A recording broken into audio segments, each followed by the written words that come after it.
주님과 함께하는 교회에서 보내드리는 이른 아침 햇살받기 프로그램입니다.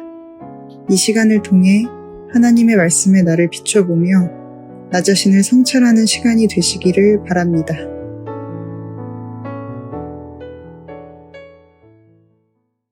이른 아침 햇살받기 시간입니다. 오늘은 역대하 29장을 살펴볼 건데요. 어제 처음 29장의 구조와 그 다음에 로마의 신앙에 대한 얘기를 좀 해봤습니다. 오늘은 히스기야 왕은 아버지 아하스 왕의 우상 숭배가 어떤 결과를 가져왔는지 바라보았습니다.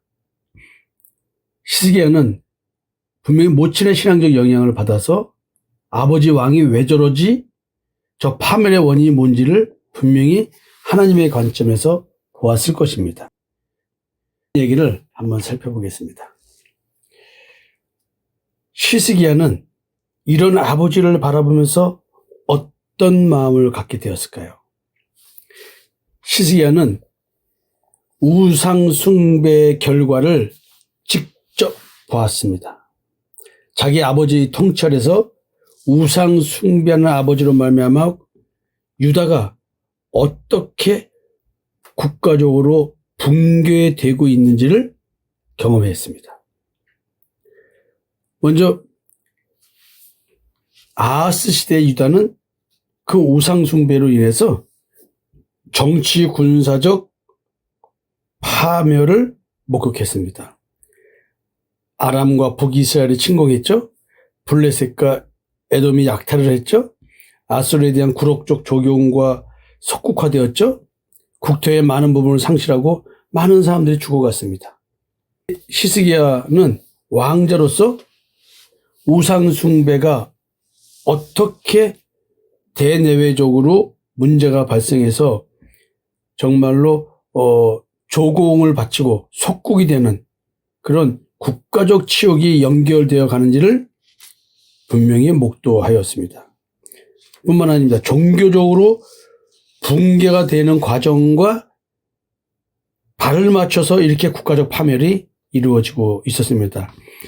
아버지는 성정문을 폐쇄시켰고 제사를 중단시켰고 제사장과 레위 체계를 붕괴시켰고 예배 음악을 단절시켰습니다. 하나님과의 관계 단절, 이것이 곧 국가의 존폐, 위기가 달려 있었다라는 것을 정확하게 봅니다. 국가의 생명, 이것은 하나님과의 관계에서 형성되는 거라는 것을 정확하게 봤습니다. 어쩌면은 히스기야 왕자는 이런 식의 신앙생활, 국가 종교 체계는 망한다. 우상 숭배를 국가적 종교 체제로 삼는 것은 망하는 길이다. 하나님께서 어떻게 진노하는지를 봤습니다. 여러분, 아버지 아하스 왕은 자기를 멸망시킨 나라의 신을 섬겼습니다. 우리나라를 멸망시킬 정도의 나라라면 그들이 섬기는 신의 역사인데 우리가 섬기는 여호와는 힘이 없어 저들의 신에게 졌다. 이렇게 생각하고 그들의 신을 거꾸로 섬기게 된 거죠. 이걸 다른 말로 말하면 아주 탐욕스러운 아버지가 탐욕을 이루기 위해서 엄청난 노력을 합니다. 욕심이 하늘을 찌릅니다. 열심히 삽니다. 근데 결국은 그 채우지 못하는 자기 결핍으로 인해서 망가져가는 가정과 망가져가는 아버지를 바라보고 있는 아들. 나는 아버지처럼 살지 않을 거야. 이런 마음을 먹는 아들. 지금 이게 똑같은 경우거든요. 나는 엄마같이 살지 않을 거야. 왜 굳이 그렇게 살아야 돼? 이런 느낌이 있는 이런 부분들입니다. 이 길을 계속하면 망한다는 거죠. 하나님의 진노가 현실적으로 내려오는 두려움을 봅니다. 내가 왕자여서 왕이 된다면 나는 어떻게 해야 되지? 어떻게 이 나라를 살려야 되지? 책임감이 들었을 것입니다. 아버지를 바라보면서 하나님의 진노에 대한 두려움과 공포가 있었겠지만 자기가 왕이 될 그 가능성 속에서 이 나라를 어떻게 하지? 라는 책임의식과 그리고 아버지 세대가 저렇게 우상 숭배하면서 전 국가적으로 저런 일을 벌일 수 있을까라는 것에 대한 거룩한 분노가 히스기야에게 있었던 것 같습니다. 히스기야 왕은 어릴 때 봤습니다. 국가의 종교, 왕의 종교적 태도는 국가 존립의 문제였다라는 것을 깨닫습니다. 여러분, 아버지의 가장의 신앙은, 엄마의 신앙은 가정의 행복 여부를 결정합니다. 하나님께서 택한 자가 있는데 택한 자가 발생하면 가족 간에는 원수로 바뀌는데 그 원수로 바뀐 가족 관계가 화평하게 되려면 십자가에서 죽고 하나님과 먼저 화평한 상태를 이루어야 됩니다. 여러분, 수요일, 금요일 말씀 나눔 한번 생각해 보시면서 이걸 한번 이렇게 생각해 보십시오. 자, 그렇게 돼서 이제 히스기야 왕이 왕으로 즉위를 합니다. 이런 상태에서 첫 달 왕이 되자마자 한 달 만에 치고 나갑니다. 통치의 우선순위는 종교개혁입니다. 새로운 출발. 히스기야 왕은 통치의 이념이 어쩌면 하나님과의 화평입니다. 젊은 왕, 지금으로 보면 25살이 젊은 왕이지만 미성숙한 나이는 아니었던 것 같습니다. 이미 행정적으로나 군사적으로나 나름대로 통치할 수 있는 그런 연령으로서 능력을 갖고 있었던 것 같습니다. 종교개혁을 이미 마음속에 그리고 있었던 히스기야 왕. 즉흥적이 아니었습니다. 한 달 만에 종교개혁을 밀어붙이지만 어설픈 것이 아니라 끊임없이 이건 어떻게 되고 히스기야의 개혁은 충동적 반응이 아니라 오랜 시간 내면화된 신앙과 하나님과의 관계성에 대해서 생각한 것을 실행한 것입니다. 그래서 지금 이 히스기야 왕에 대한 이걸 보면 열왕기 하에서는 히스기야 왕이 이스라엘 하나님 여호와를 의지하였고 그리고 유다 여러 왕 중에서 이렇게 히스기야처럼 하나님을 의지한 자가 없었다라고 얘기합니다. 그래서 열왕기에서는 히스기야 왕이 하나님 여호와를 신뢰하였고 산당을 제거했고 놋뱀을 파괴했고 아수르에 대해서 신앙적으로 저항하는, 그래서 히스기야는 외교 군사 영역에서도 신앙을 적용하는 왕이라고 평가를 하고 있고요. 역대기에서는 29장서부터 31장까지 예배를 회복한 왕으로 표현하고 있습니다. 성전을 정결하게 하고 제사제들을 회복하고 레위 체계를 강화하고 찬양과 절기를 회복해서 공동체의 예배를 재건하는 왕이라고 평가합니다. 그래서 히스기야는 믿음과 종교 제도 개혁을 동시에 수행한 매우 복이 드문 왕으로 묘사되고 있습니다. 히스기야의 통치의 본질은 신앙이었습니다.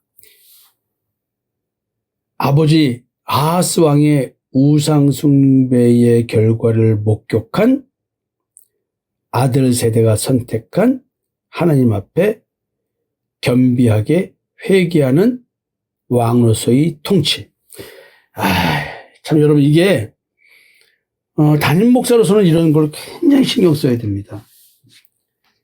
저는 여러분들에게 몇 번 반복해서 말씀드렸지만 작은 교회 담임 목사로서 내가 마치 왕처럼 군림하고 또 내가 모든 것을 좌지우지하는 그런 사람이 아니라 진짜 내가 하나님과 어떤 관계를 맺고 살아가는지 삶의 실제를 나를 통해서 보여주고 싶은 목사입니다. 저한테는 남들이 볼 때 그렇게 좋아 보이고 대단해 보이고 또 뭐 선하고 의로운 이런 것이 없지만 저런 인간임에도 불구하고 하나님 앞에 오직 예수 믿는 믿음으로만 자기의 선과 의를 추구하면서 살아가는, 그래서 마음의 쉼, 안식이 있는 거구나, 이런 모습을 좀 보여주고 싶은 것입니다. 저는 우리 엄마가 다른 종교를 섬긴, 우리로 말하면 여자 목사였다고 했잖아요. 그냥 우상 숭배의 결과가 어떤지를 봅니다. 어떤 신앙인지를. 교회 내에서도 어떤 신앙이 다른 예수, 다른 영, 다른 복음을 믿는지를 볼 수가 있는 거예요. 어쩌면 히스기야 왕은 자기 아버지의 실패를 창피해서 부정하거나 우리 아버지는 그래서 그럴 수밖에 없었어라는 합리화를 하지 않았습니다. 어찌 보면은 아버지의 실패를 통해서 히스기야에게 너가 아버지 봤지? 너 신앙생활 똑바로 해야 돼. 이런 신앙적 경고로 해석한 것 같습니다. 그래서 그는 개인적 신앙생활을 넘어서 국가적 공동체의 회개와 공동체의 개혁으로 확장했습니다. 제가 여러분들 개개인으로도 야단을 치고 책망하고 권면하지만 교회 공동체가 그런 태도로 신앙생활을 해야 되기 때문에 신앙적 단계를 강조하는 것입니다. 히스기야 왕은 조상 다윗을 모방한 왕이 아니라 어찌 보면은 실패한 아버지를 반면교사로 삼아서 왕의 역할을 하면서 자동적으로 우상 숭배한 아버지를 본받지 않고 하나님을 따르기 위해서 다윗을 자동적으로 본받은 그런 왕이 아닌가. 모방이 아니었습니다. 그냥 다윗과 같은 왕. 그래서 히스기야는 어쩌면 아버지를 보면서 하나님의 진노에 두려워하는 그 공포를 기반으로 해서 열정적으로 종교 개혁을 한 왕이 아닌가, 이런 생각이 듭니다.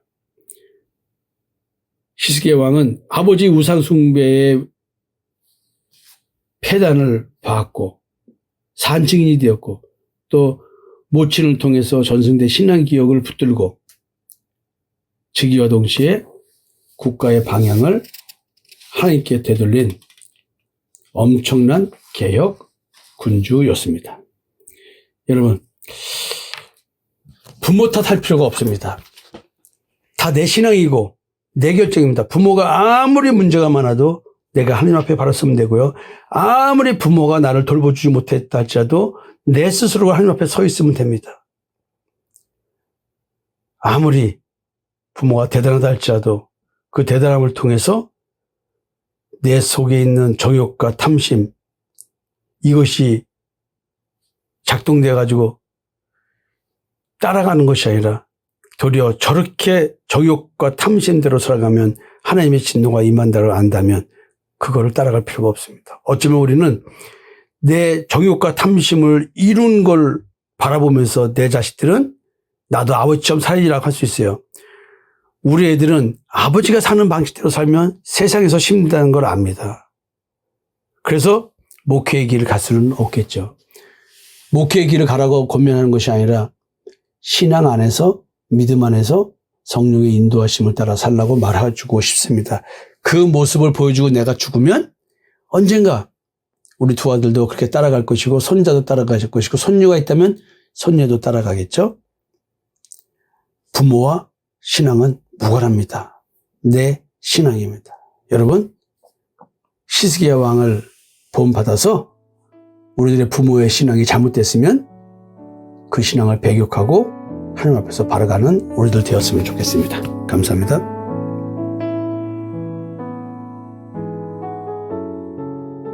지금까지 이른 아침 햇살 받기 프로그램이었습니다.